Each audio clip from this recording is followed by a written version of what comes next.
Բարև ձեզ, սիրելի հայրենակիցներ, կրկին շաբաթ եւ կրկին խաչմերուկ հավելված հաղորդաշարներ եթերում, կրկին հաղորդումը վարում եմ Գևորգ հետ, ողջույն Գևորգ։ Ողջույն Գրիգոր։ Այսօրվա թեման կարծում եմ հետաքրքիր եւ կարեւոր է եւ ողջ աշխարհը սպասում էր դրան, խոսքը Իրան Միացյալ Նահանգներ բանակցությունների եւ ստորագրված համաձայնագրի մասին է։ Եվ առանց չափազանցության պետք է նշել, որ դրանից է կախված նաև աշխարհի ապագան։ Կարծում եմ կհամաձայնես, քանզի այնինչ մերձավոր արևելքում է տեղի ունենում, վերաբերվում է բոլորին։ Միանշանակ այդ գործընթացը, այսինքն այնինչը, որ 1 տարուց ավել է տեղի ունենում, դա կարելի ասել մոլորակի զարկերակտ է դարձել։ Ամեն առավոտ Հավանաբար յուրաքանչյուր ոք մոլորակում սկսում է օրը հետևելով ԱՄՆ, Իրան, Իսրայել, թե ինչ է կատարվում տարածաշրջանում եւ կողմերը որ փուլում են գտնվում։ Այս գործընթացը սա շարքային պայմանագիր եւ բանակցություններ չի երկու երկրների միջև։ Խոսքը գնում է իրեն թիվ 1 գերտերություն հռչակած Միացյալ Նահանգների եւ Իրանի Իսլամական Հանրապետության մասին, որի մասին անընդհատ տասնամյակներ շարունակ հատկապես արևմտյան մամուլը տեղեկություններ էր տարածում, թե հետամնաց երկիր է, թույլ երկիր է, ժողովուրդը ատում է իշխանություններին եւ այլն եւ այլն։ Եվ ամենակարևորը այստեղ պետք է ընդգծել, որ աշխարհի հնագույն պետականություններից մեկի մասին դա առանձին թեմա է, այսինքն այստեղ մենք ստեղ գործ ունենք մեծագույն ավանդականության հետ։ Ոչ միայն ավանդականության հետ, այլ նաև այն ավանդույթների հետ, որի կրողը ներկայիս Իրանն է, բայց որը գալիս է Աքեմենյաններից դեռևս, Աքեմենյան կայսրության ավանդույթները, կայսերական այդ ոգին ներկայումս էլ զգացվում է ժամանակակից Իրանի մոտ։ Նաև ինչով է կարևոր այս պայմանագիրը, այս բանակցությունները, այստեղ նաև պետք է հիշատակել այն, որ արդեն 40 տարուց ավել է ԱՄՆ-ն եւ Իրանը չունեն հարաբերություններ։ Մենք գործ ունենք մի գործընթացի հետ, որը սկսվեց տարեսկզբին, ավելի դիցուք փետրվարի 28-ին, երբ սկսեցին ռազմական գործողությունները, եւ ավարտվեց հունիսի 19-ին, այսինքն բավականին տևական գործընթաց եւ գործընթաց, որը լի էր այսպես իրադարձություններով եւ նաեւ բավականին դրամատիկ իրադարձություններով։ Այստեղ մենք ականատես եղանք, թե ինչպես քաղաքականության զոհ դարձան մանկահասակ երեխաները դպրոցում, մենք ականատես եղանք, թե ինչպես պետությունը եւ ժողովուրդը հանուն իր ինքնավարության, ինքնորոշման եւ անկախության մարտահրավեր նետեց թիվ 1 գերտերությանը, ինչպես կարողացավ ստիպել այդ գերտերությանը գնալ բանակցություններ եւ նստել բանակցային սեղանի շուրջ։ Մենք այստեղ ականատես ենք եղել այն տիտանական ջանքերի, հատկապես դիվանագիտական ճակատում, որ գործադրեց Իրանը իր այսպես տեսակետը աշխարհին ներկայացնելու համար եւ հասավ նրան, որ այս պահին նաեւ այդ պայմանագրով Իրանը ստացավ խաղաղ ատոմ ունենալու իրավունք, այսինքն աշխարհը ճանաչեց եւ Միացյալ Նահանգները ճանաչեց։ Ինչպես դեռ նույն Իրանն էլ կրկին ասաց, որ իր դերերը բաց են ՄԱԳԱՏԷ-ի աշխատակիցների համար։ Այո, քանզի պետք է հստակ տարանջատել երկու գործընթաց։ Իրանը երբեք չի հայտարարել եւ դա իր քաղաքականության նաեւ գիծն է, որ ինքը ցանկանում է ստեղծել միջուկային զենք։ Բայց Իրանը հայտարարել գնացել է խաղաղատոմի մասին, որ ինքը իրավունք ունի ունենալ խաղաղատոմ եւ օգտագործել բժշկության մեջ, տնտեսության մեջ, որպես էներգետիկա այլընտրանք, բայց այստեղ ինչն է ավելի դրամատիկը, որ խաղաղատոմ ունենալու իրավունքը Իրանի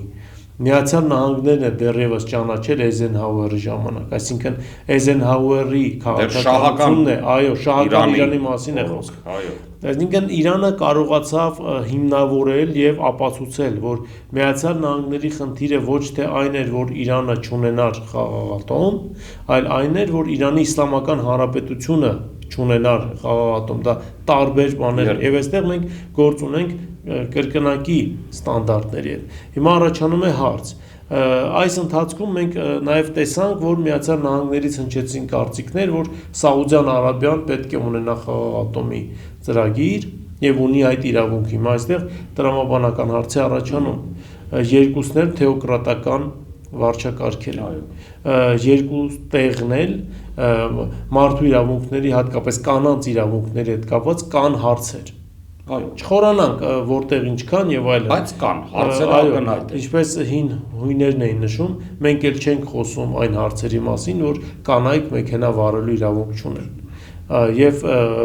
խաղադաշտ գնալու եւ ֆուտբոլ նայելու իրավունք չունեն։ Մենք այդ հարցերին չենք անդրադառնում։ Մենք փաստ ենք արձանագրում։ Այսինքն այստեղ խնդիրը խաղաղ ատոմը չէր, խնդիրը Իրանի Իսլամական Հանրապետության հետ ունեցած վատ հարաբերություններն էին։ Բայց ես առաջարկում եմ այս հարցը մենք բաժանենք մի քանի մասի այսօրվա քննարկման, սկսենք ռազմական գործողություններից, որովհետև ռազմական գործողություններում Իրանի հաղթանակը, դա արդեն կարող ենք հստակ նշել հաղթանակը, հանգեցրեց նրան, որ Թրամփը գնաց բանակցությունների։ Սա մեկ փաստարկ։ Երկրորդը, Միացյալ Նահանգներում ստեղծված ներքին իրավիճակը, հատկապես ռազմական ղեկավարության մոտ այդ հրաժարականների շքերթը, որ եղավ իբրև բողոքի նշան անհամաձայնություն այն քաղաքականության, որ Թրամփը վարեց Իրանի նկատմամբ դիցուք պատերազմը։ Քանզի եթե Թրամփը եւ նրա վարչակարգը մտածում էին, որ պատերազմը դա ռոմանտիկա է եւ կարելի է այսպես մկաններ ցույց տալ Իրանի դեմ, այսինքն այն ինչ որ իրենք կարողացան անել Վենեսուելայի պարագայում, դե բայց Վենեսուելայի պարագայում այնտեղ որևէ ռազմական գործողություն չէ, դիմադրություն էլ չի եղել, հատուկ ռազմական գործողություն է եղել, որը այն էլ պայմանավորված, արդեն փաստերը կան, պայմանականորեն ասած 1 ժամ պայմանականորեն եւ որոշ շրջանակների թվաց թե նույնը կարելի է իրականացնել իհարկե Իրանում։ Չէ, բնականաբար չհամեմատենք երբևէ Վենեսուելա եւ Իրանը կրկին անգամ նույն բառի կատեգորիաներ զուտ իսկ ավանդույթներ, պատմություն եւ մշակույթ, փորձ եւ այլն այդ բոլոր եւ այն արագությունը, որով Թրամփը սկսեց զրկվել իր համակիրներից, ոչ մի պետության մեջ չի եղել դեպք, երբ հետախուզության ղեկավարը հրաժարական տա իր համաձայնությունը հայտնի, հակաաբեկչական կենտրոնի ղեկավարը տա հրաժարական, բարձրագույն սպայական կազմից ռազմածովային ուժերի հրամանատար Միացյալ շտաբի պետի տեղակալ եւ այլն, այսինքն բարձրաստիճան զինվորականներ, 4 աստղանի գեներալներ, որոնք Միացյալ Նահանգների բանակում էլիտան են եւ ամենից բարձր, այսպես կարգավիճակն ունեն, սա համաձայնվեց, այո, արձանագրին մի շատ կարեւոր հայտնի փաստ, որ Միացյալ Նահանգների ռազմական էլիտան դա աշխարհի լավագույն ռազմական էլիտաներից մեկն է ավանդաբար կրկին։ Այո, եւ այդ էլիտան շատ ավելի իր տակտիկայի, ստրատեգիայի եւ այլ եւ շատ այլ բաղադրիչների առումով դա եւ նրանք եթե անգերազանցելի է։ Համաձայն եմ, եւ դաշտային պայմաններում նրանք հասկացան, որ այն քաղաքականությունը, որ պատերազմը որ վարվում է, դա սխալ է։ Հաջորդը, ինչը ստիպեց Թրամփին Իրաքի փորձն էլ կար դաշտային պայմաններում, Իրաքի փորձը, բայց դա այլ բառ է։ Գիտես, այն ինչ որ իրենք կարողացան անել Իրաքում, չկարողացան անել Իրանում։ Քանզի դա հաստատված փաստ է, որ ճակատի հրամանատարները կաշառվել էին ըստ էության, որոնք բացեցին ճակատը, ամերիկյան բանակը կարողացավ հասնել Բաղդադ։ Եթե Իրանի զինվորականների նման Իրաքի զինվորականները հավատարիմ մնային Սադամ Հուսեյնին, այն անապատային իրավիճակը, որ կար Իրաքում, այսինքն ցամաքային գործողության համար ոչ պիտանի պայմաններում հնարավոր չէր հասնել Բաղդադ։ Դա արդեն անապատ բաց տարածք հարթավայր եւ հաստատված փաստ է, այո։ Հաջորդը, որ ստիպեց Թրամփին գնալ բանակցությունների, դաշնակիցների հետ խորացող տարաձայնությունները մերձավորվել, այսինքն Իրանը այս անգամ կարողացավ, եթե ավելի այսպես ժողովրդական, տերմինոլոգիա օգտագործենք, շատ լուրջ ցավեցնել Թրամփին։ Այսինքն սկսեց հարվածել դաշնակիցներին։ Հարաբական ծոցի։ Այո, եւ հարվածել շատ դաժան։ Քանզի այն կադրերը, որ մենք տեսնում էինք եւ այն տնտեսական հետևանքները, մինչ օրս Քաթարը չի կարողանում հետ վերադառնալ գազային շուկա։ Փորձեցին 2 օր առաջ եղավ պայթյուն գազի արտադրության գործարանում, այսինքն այնտեղ կամ տեխնոլոգիական խնդիրներ է առաջացել կամ ինչ-որ այլ Միացյալ Էմիրություններում, որը հայտնի է իր զբոսաշրջությամբ մասնավորապես եւ բանկային համակարգով առայժմ կոլապս է։ Սաուդյան Արաբիայի իշխանությունները սկսեցին հասկանալ, որ այն այսպես փութաջանությամբ, որ իրենք բազան տարածք էին տրամադրում ամերիկյան բազաների համար, այդ բազաները հատկապես Արքայազան Սուլթան բազան, որ ամենամեծն էր տարածաշրջանում, Ալ-Ուդեյդը, որը ուրեմն Քուվեյթում էր եւ էլի մեծերից էր տարածաշրջանում, լուրջ հարձակման ենթարկվեցին Իրանի կողմից, այսինքն եւ ամենակարևոր հանգամանքը Իրանը լուրջ անակնկալ մատուցեց նույն Թրամփին, ցուցադրելով իր տեխնոլոգիական այն առաջընթացը, որ նա ուներ, քանզի մինչ այդ գտնելով 45 տարուց ավել բլոկադայի սանկցիաների եւ իզոլյացիայի ֆինանսական սանկցիաներ, տարատեսակ տեխնոլոգիական սանկցիաներ, Իրանը ներքին ռեսուրսներով կարողացավ այդ ամենը երկրում գիտությունը տեղում չի դոփել, դրանք զարգացել են։ Սա եւս անակնկալ էր Տրամփի համար, քանզի նրա խորհրդականները, որ անընդհատ նրան համոզում էին ռազմական գործողություններ սկսելու, եւ նաեւ գլխավոր խորհրդական Իսրայելի վարչապետ Նատանյահուն համոզում էին, որ ընդամենը օրերի հարց է այնտեղ։ 1-2 օր հարվածներ եւ ժողովուրդը ոտքի կկանգնի, իշխանությունը կտապալվի եւ իրենք հարցը կհամարեն կարգավորել, բայց ունենք այն ինչ ունենք։ Ես նաև ցանկանում եմ մի հատ կարևոր կետի վրա ուշադրություն դարձնել։ Կա վերջնական համաձայնագիր եւ ստորագրվեց նախորդ հռչակագիր, մինչեւ համաձայնագիր ստորագրումը։ Եվ Իրանը ոչ միայն կարողացավ հետաքրքիր կետեր կան։ Այո, շատ հետաքրքիր կետեր կան, հատկապես խոսքը վերաբերում էր նաև Լիբանանին։ Եվ այստեղ Իրանի վարկը եւ հեղինակությունը տարածաշրջանում շատ ավելի բարձրացավ, քանզի նա ցույց տվեց, որ իր դաշնակիցների ճակատագրի նկատմամբ ինքը անտարբեր չի։ Դրան գումարենք Իրանի վերջին ռազմական դոկտրինը, որ հարձակում, եթե այն ժամանակ ռազմական դոկտրինը ավելի պաշտպանական էր եւ ենթադրում էր պատասխան գործողություններ, եթե Իրանի վրա ագրեսիա իրականացվեր, ապա հիմա Իրանի նոր ռազմական դոկտրինով դիմադրության առանցքի պետություններից կամ կազմակերպություններից որևէ մեկի վրա ագրեսիա ինքնաբերաբար Իրանը համարելու է ագրեսիա իր դեմ եւ Իրանի զինված ուժերը պատասխան գործողություն են իրականացնելու։ Այսինքն մենք փորձենք եւ փորձում ենք ցույց տալ այն ամբողջ շղթան, որը բերեց հանգեցրեց վերջնական համաձայնագրի ստորագրման։ Այնտեղ դա մի հետաքրքիր կետ կար, ըստ մամուլի, հղումը մամուլին պետք է անել, որ նաև ապասառեցվել է 13 միլիարդ դոլարի չափ իրանական ակտիվներ։ Ես մի փոքր ավելի գումարի մասին գիտեմ, 24 միլիարդի մասին գիտեմ, այո։ Այսինքն փաստ է, որ որոշակի X գումար, դե խոսքը միլիարդերի մասին է բնականաբար գնում, ԱՄՆ դոլարով, ապասառեցվել է։ Եվ ես կարդացի, որ այդ ապասառեցված գումարները նաև օգտագործվելու են Իրանի համար տարբեր ապրանքատեսակներ ձեռք բերելու համար հենց ԱՄՆ-ից։ Ես միշտ եմ ասել, որ եթե մի կողմ դնենք հուսականությունը, ապա այս պահին Թրամփի համար Իրանի հետ հարաբերություններ կարգավորելը շատ ավելի մեծ նշանակություն կարող է ունենալ եւ Թրամփի եւ Միացյալ Նահանգների համար, հաշվի առնելով Իրանի տեխնոլոգիական զարգացումը ի տարբերություն ծոցի երկրների, հաշվի առնելով Իրանի ազդեցությունը տարածաշրջանում եւ Իրանը կարող է իր ազդեցությամբ փոխել Իսրայելին իրենով, այսինքն Միացյալ Նահանգների համար անգամ ավելի ձեռնտու կլինի գնալ Իրանի հետ հարաբերությունների խորացման, անգամ այս վարչակարգի պարագայում, դե ինչպես դա այնպես հակառակ գործողություն, որ բերեց հանգեցրեց այս ամենը։ Օրինակը բերեք նույն Սաուդյան Արաբիա եւ Իսրայել։ Օրինակով խոսանք, Վաշինգտոնը այդ փորձը շատ լավ ունի երկու այդ պետությունների հետ տասնամյակներով ունենալով շատ սահուն հստակ ստրատեգիական հարաբերություններ։ Բայց դա չաշխատեց, քանզի ինչ որ X պահի արաբական աշխարհում սկսվեց լուրջ դժգոհություններ ընդդեմ սեփական երկրի իշխանությունների, նույն Սաուդյան Արաբիայում, նույն Քուվեյթում, Կատարում, արաբական Միացյալ Էմիրություններում, որ Իսրայելի դեմ ուղղված հրթիռները ինչու ենք մենք որսում, Դե հասկանալի է, այո, եւ ինչու ենք մենք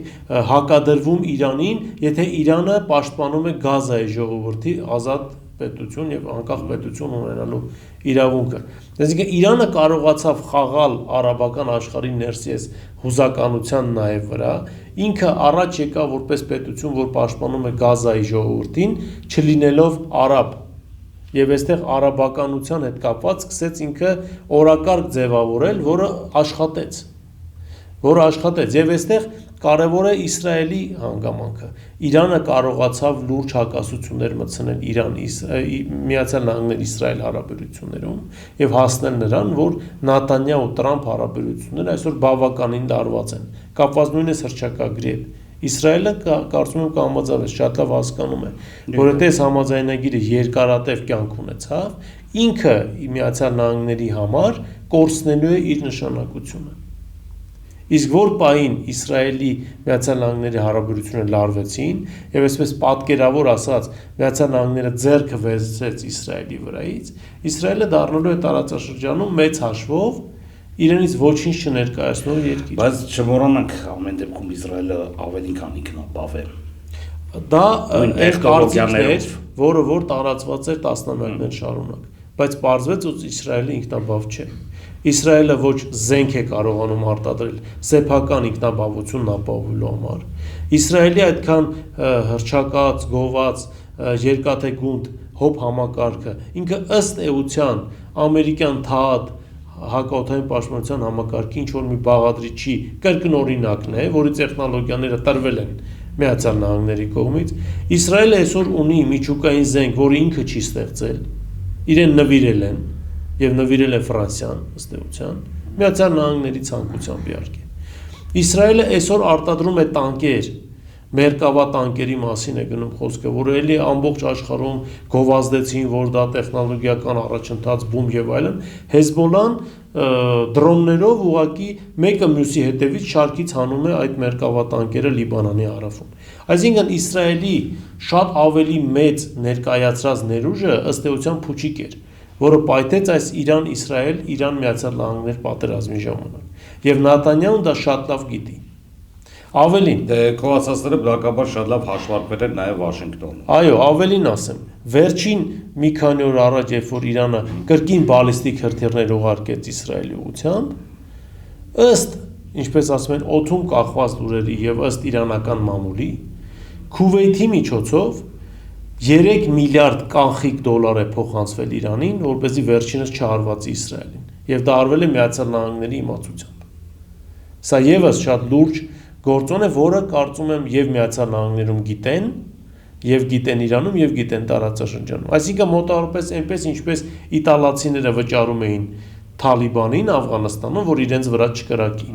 Եվ այդ աղմուկը, որ պայթեց, այդ խայտարակությունը, այո, որ ուղղակի Թալիբանի հրամանատարները աշխատում էին իտալացի մի հրամանատար հետ, ում փոխել էին, նորը եկել էր, չգիտեր այդ պայմանների մասին, որի արդյունքում իտալացիները 3 թե 4 զոհ տվեցին։ Բացի այդ, ինչը ստիպեց Տրամփին գնալ բանակցությունների։ Միջանկյալ ընտրությունները, որ պետք է տեղի ունենան նոյեմբերին Միացյալ Նահանգներում։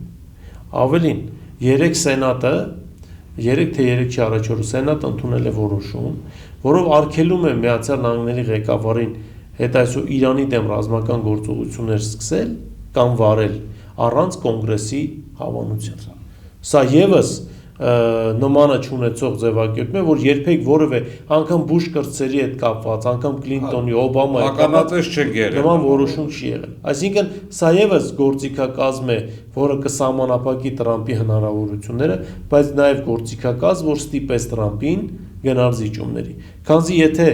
47 դեմոկրատ, 53 հանրապետականի պարագայում 50 ձայնով սենատը քվեարկում է